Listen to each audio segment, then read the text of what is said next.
Hello friends, उम्मीद है आप ठीक ठाक होंगे। एक बार पुनः मैं आपसे आपके अपने यूट्यूब चैनल आदर्श स्टडी पॉइंट के माध्यम से संबोधित हूँ। जैसा कि आपको मालूम है कि हम आजकल ब्रिटिश संविधान के बारे में अध्ययन कर रहे हैं। यह कोविड-19 के कारण जो तनाव पूरे वातावरण में भरा हुआ है, उस तनाव से बचने का एक यह माध्यम भी हो सकता है और मुझे उम्मीद है कि मेरा प्रयास आपको सार्थक लग रहा होगा। और यह वीडियो स्नातक कक्षा के बीए प्रथम वर्ष के छात्रों को जो गोरखपुर विश्वविद्यालय में शिक्षा प्राप्त करते हैं, उसे संबंध महाविद्यालयों में शिक्षा प्राप्त करते हैं, उनके अध्ययन की सुविधा के लिए तैयार किया जा रहा है। और आपसे यह आग्रह है कि आप अगर सब्सक्राइब न किए हों तो इस चैनल को सब्सक्राइब करके इस परिवार के अंग बन जाइए। इसको लाइक करिए और अधिक से अधिक शेयर करिए, जिससे अधिक से अधिक लोग इसका लाभ उठा सकें। बीए प्रथम वर्ष में जब आप संविधान का अध्ययन करते हैं तो उसमें अनिवार्य रूप से ब्रिटेन और अमेरिका का संविधान प्रथम वर्ष में पढ़ना पड़ता है। उसी क्रम में हम ब्रिटेन के संविधान का अध्ययन कर रहे हैं। कल हमने देखा था दो भाग में यह देखा कि ब्रिटिश संविधान का क्रमशः विकास कैसे हुआ। अब हम आगे यह देखेंगे कि ब्रिटिश संविधान के अध्ययन का क्या महत्व है, क्या कारण है कि हमें ब्रिटिश संविधान का अध्ययन करना आवश्यक है। उसमें यह बात स्पष्ट होती है कि यह एक बहुत ही कठोर सत्य है कि अपनी जनसंख्या और क्षेत्र के दृष्टिकोण से ब्रिटेन कभी भी एक महान देश नहीं रहा। एक छोटा सा द्वीप है, जनसंख्या भी काफ़ी कम है और वो अपने क्षेत्रफल के दृष्टिकोण से और जनसंख्या के दृष्टिकोण से वह कभी एक महान देश नहीं रहा है।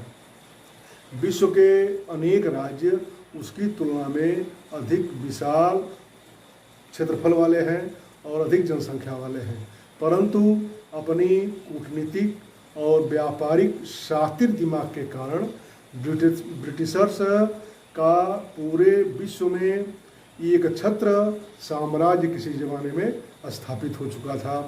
और इस साम्राज्य को बनाए रखने के लिए उन लोगों ने, यानी तत्कालीन ब्रिटिशर्स ने, तत्कालीन उस समय के जो ब्रिटिशर्स से जो वहाँ शासनारूढ़ थे, जो उनके शासन में सहायता करने वाले कर्मचारी वर्ग थे, उन सभी लोगों ने अपने उस साम्राज्य को बनाए रखने के लिए अपने शासित राज्यों पर, जिन देशों पर उनका अधिकार था, उन देशों के निवासियों पर उन लोगों ने भयंकर अत्याचार किए। और वहाँ के मूल निवासियों पर जो अत्याचार किए वह किए ही, वहाँ की संपदा का भरपूर दोहन उन्होंने किया। लूट करके अपना खजाना वे भरते चले गए। स्वयं दुर्भाग्य से स्वयं अपना यह देश भी उनके कठोर अत्याचार की करुण कहानी का साक्षी रहा है। और भारत की भूमि का कण कण, रज रज, पग पग उनके भीषण अत्याचार का साक्षी रहा है। परंतु द्वितीय विश्व युद्ध के बाद अंतर्राष्ट्रीय राजनीति में ब्रिटेन की प्रमुखता समाप्त हो गई। द्वितीय विश्व युद्ध के बाद जो अंतर्राष्ट्रीय परिस्थिति का निर्माण हुआ, उस परिस्थिति में ब्रिटिशर्स की जो प्रमुख भूमिका थी, उसके पहले विश्व राजनीति में, जहाँ कभी माना जाता है कि उनके राज्य में सूरज कभी अस्त ही नहीं होता था, वह ब्रिटेन, उसकी प्रमुखता खत्म हो गई और वह एक सामान्य देश बन करके रह गया। और उसकी प्रमुखता मात्र अब केवल यह रह गई है कि वह संयुक्त राष्ट्र संघ की सुरक्षा परिषद का अस्थायी सदस्य है। उस अस्थायी सदस्यता के कारण वह विश्व राजनीति को जो प्रभाव डाल सके, तो वहीं तक वह सीमित रह गया है। जबकि अब आर्थिक और औद्योगिक दृष्टिकोण से वर्तमान समय में अमेरिका, जापान, जर्मनी, भारत, चीन तथा कई अन्य देशों ने ब्रिटेन से महत्वपूर्ण स्थिति प्राप्त कर ली है। वर्तमान समय ब्रिटेन सामान्य व्यक्तियों के लिए मात्र एक राजनीतिक व्यवस्था का प्रतीक मात्र बनकर रह गया है और संवैधानिक इतिहास के अध्ययन के दृष्टिकोण से इसका महत्व अभी भी बना हुआ है।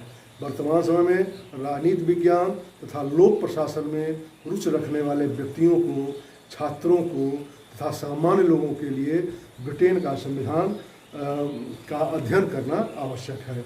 इस दृष्टिकोण से ब्रिटिश संविधान का महत्व हम इस प्रकार स्पष्ट कर सकते हैं।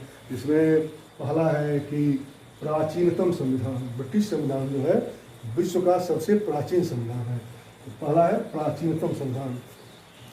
ब्रिटिश संविधान विश्व के वर्तमान संविधानों में सबसे अधिक पुराना है।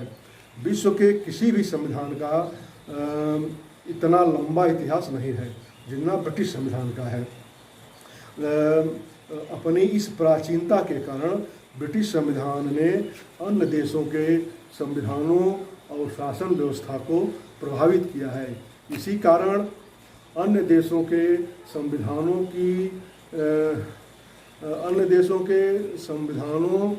की मूल बातों को समझने के लिए ब्रिटिश संविधान को समझना आवश्यक है। अब उसके बाद अगला है लोकतांत्रिक पद्धति का श्रेष्ठ उदाहरण। लोकतांत्रिक पद्धति का श्रेष्ठ उदाहरण। ब्रिटिश संविधान जो है, ब्रिटिश संविधान का अध्ययन करना इसलिए भी आवश्यक है कि यह इसकी जो विकास यात्रा है, जो एक लंबी विकास यात्रा के पथ पर यह चल करके आज इस वर्तमान स्वरूप में आया हुआ है, इसमें अनेक ऐसे पड़ाव आए हैं जिनके माध्यम से लोकतांत्रिक शासन और उसके मूल्यों का विकास हुआ है। और उसके विकास मार्ग में यह प्रक्रिया निरंतर चलती रही है, लगातार चलती रही है। इसी कारण इसे विश्व का प्रथम लोकतंत्रीय संविधान भी कहा जाता है। ऐसा माना जाता है कि विश्व के अनेक देशों द्वारा लोकतंत्री शासन पद्धति इंग्लैंड से ही ग्रहण की गई है। जबकि ऐसा पाश्चात्य विद्वानों का कथन है और आधुनिक वामपंथी विचारधारा से प्रभावित भारतीय लोगों का भी कथन है, लेकिन भारत में लोकतंत्र बहुत पहले से था। 6वीं शताब्दी ईसा पूर्व भारत में कई गणतंत्र विद्यमान थे, कई गणतंत्रात्मक शासन व्यवस्था विद्यमान थी। और महाभारत में ऐसी कथा आती है कि महाराज भरत, जिनके नाम पर इस राज्य का नाम, इस देश का नाम भारत पड़ा हुआ है, उनके पास कोई योग्य संतान नहीं थी जिनको उत्तराधिकार अपना सौंप सके।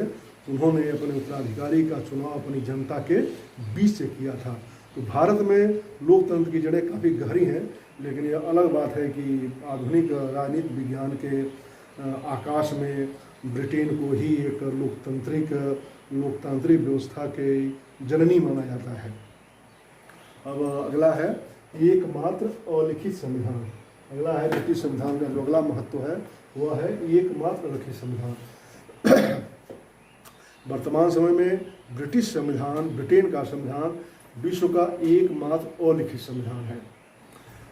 यह एक प्रकार से इस अवधारणा को चुनौती देता है, जो यह अलिखित स्वरूप जो इस ब्रिटेन के संविधान का है, वह इस अवधारणा को चुनौती देता है कि शासन व्यवस्था उसी समय व्यवस्थित रह सकती है, जब व्यवस्थित रूप से संचालित हो सकती है, जब शासन के मौलिक सिद्धांत लिखित रूप से विद्यमान हो। यहाँ यह उल्लेखनीय बात है कि किसी भी प्रकार के मौलिक सिद्धांत लिपिबद्ध न होते हुए भी ब्रिटेन के शासन व्यवस्था में न तो अराजकता है और न ही निरंकुशता है। शासक और जनता दोनों ही अपनी सीमाओं की परिधि को जानते हैं और पहचानते हैं और उसके अनुसार अपने दायित्वों का निर्वहन करते हैं। ब्रिटिश संविधान में नागरिकों के मूल अधिकारों का उल्लेख भी नहीं किया गया है, लेकिन मुझे लगता है कि दुनिया के अन्य लोकतांत्रिक देशों की अपेक्षा ब्रिटिश नागरिक अधिक स्वतंत्रतापूर्वक अपने नागरिक और राजनीतिक जीवन में अपने कर्तव्यों का निर्वहन करते हैं।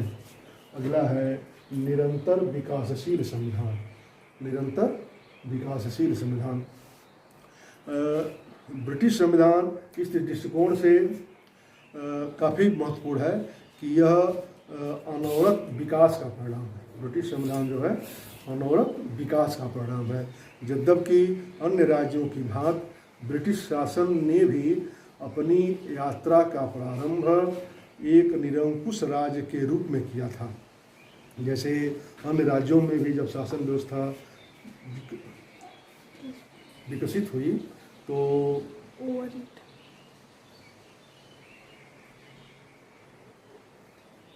खत्म हो गया।